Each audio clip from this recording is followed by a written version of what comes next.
My name is Jess Arce, America's dyslexia expert, and I have been doing a series of videos called Vlogmas. However, I wanted to represent my Jewish heritage and dedicate today's video to Hanukkah. But the topic is not about Hanukkah. The topic is a question that came in from someone regarding stimming. I didn't know what the term stimming was, so I had to do a little digging.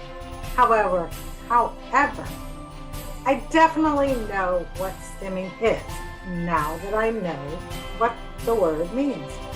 So I'd like to share with you my experience with stimming and what that stimming is. Stimming is what people do to help them when they are around other people or when they're nervous and they have a task to complete. Very often, people on the autism spectrum will stim. However, other people do as well. And I think it's probably an ADHD trait as well. So, a few examples of stimming are if someone is biting on their shirt, that is like a pacifier, makes them comfortable. Another is if they tap a lot, or they tap on the table, or they tap a pen, or they click a pen. One of my kids, when he was younger and he would stand up and talk to the teacher, he would shake his leg. Or if he had to do a presentation, he would shake his leg. Actually, when he was sitting down, he would kick his legs. So that was his form of stimming. There are lots of different things that people do. And like I said, it helps to soothe the person. So the first question that came in was, what forms of stimming should be encouraged and discouraged? Well, I don't know that you should encourage or discourage either, or any kind. I mean, if someone is already stimming and it helps to make them more comfortable, you don't need to encourage it. They're already doing it. However, I would refrain from discouraging them because that could make them feel like the way they respond to things is wrong, or their way of soothing themselves is wrong.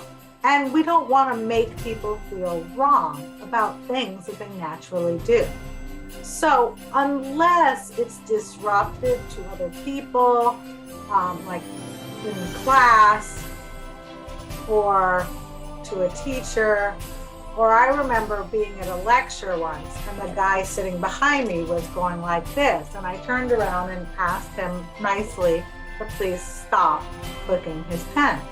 So if it's something that's disruptive to someone, then you might want to help redirect your child or your student so that they can figure out something that is not disruptive to their classmates or to their colleagues. However, in a situation like my son, how he would shake his leg profusely, that didn't bother anyone. It didn't disturb anyone. I didn't really understand why he did it back then. However, we knew that it was something that was a nervous reaction, and we never stopped him from doing it. If it is harmful to them, then you definitely want to discourage that. And in the case of, like, if someone is cutting to pacify themselves, you definitely want to talk to someone who is trained to help with that. Or if you have a team that you're working with, if your child has a team of professionals that you work with, talk to the team and see if they can help you come up with some alternatives. There's a lot of things that are available now: fidget spinners, little poppers, the little twisty things, and we'll share some pictures of them and some links so you can order them for your child.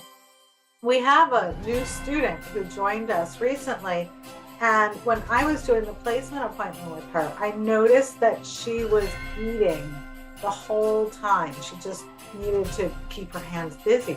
So I suggested to the mom that her daughter maybe find some other way to keep her hands busy, because eating all the time, if you're nervous, that's going to become an issue with weight down the road. And the little girl was actually really happy that I suggested that maybe the mom purchase her the little poppets, or let her draw. And she said she likes to draw. So that's something that I do when I'm at a lecture. Another type of stimming is twirling your hair. And that was what I did as a kid. And I remember when I cut my hair short and I twirled the back of my hair, I no longer had hair to twirl. And it took me a while to get used to not being able to do that. I was also a thumb sucker. That might be considered stimming. I sucked my thumb until I was 13 years old. And that was how I pacified myself. The older I got, the less I did it in public. I didn't sit in class, I don't think, sucking my thumb. However, when I was home, I would very frequently have my thumb in my mouth. So to answer that question, I wouldn't try to discourage it or encourage it unless it is a concern, safety concern, or it's disruptive to other people. Next question.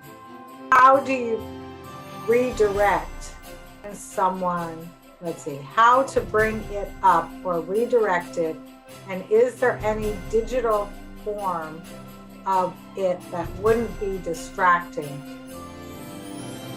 So I guess I would probably need some specifics about what they are experiencing or doing that is distracting. I had a student that I used to tutor, and when we tutored in person, he didn't do it. But once we moved to online tutoring, he would literally play his Rubik's Cube the whole time we were tutoring. And he had tons of Rubik's Cubes, all different shapes and sizes. And he would work the problems while I was teaching him, and he was absorbing all the information. So I guess the question is it distracting for the teacher, for other people who are around and hearing them online doing it? The poppers could be a really good thing to do because they don't make noise. Fidget spinners can be quite distracting because they're noisy. And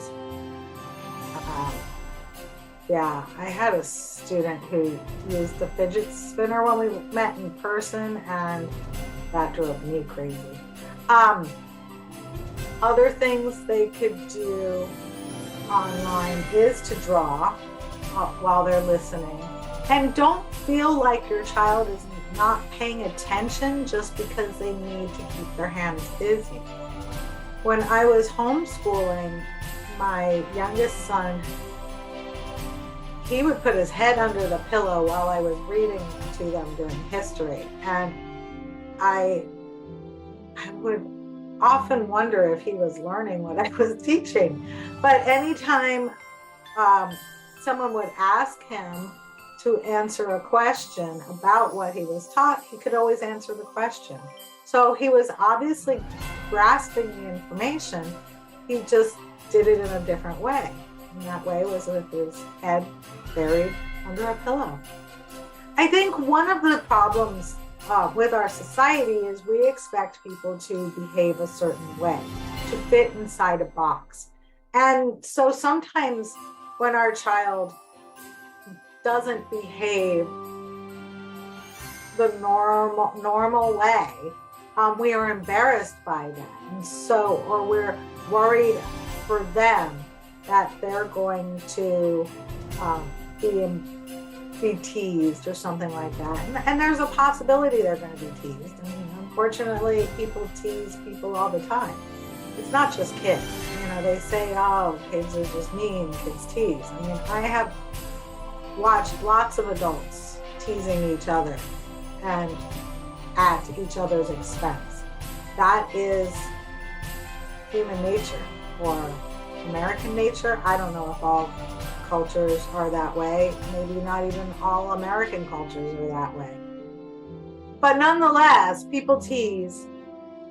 And so, I mean, whether your child is being teased because they do something that's not normal, or because they always wear the same shoes, or they always wear the same color, or they don't wash their clothes enough, or their backpack is too childish. You know, they're going to be teased about something or another.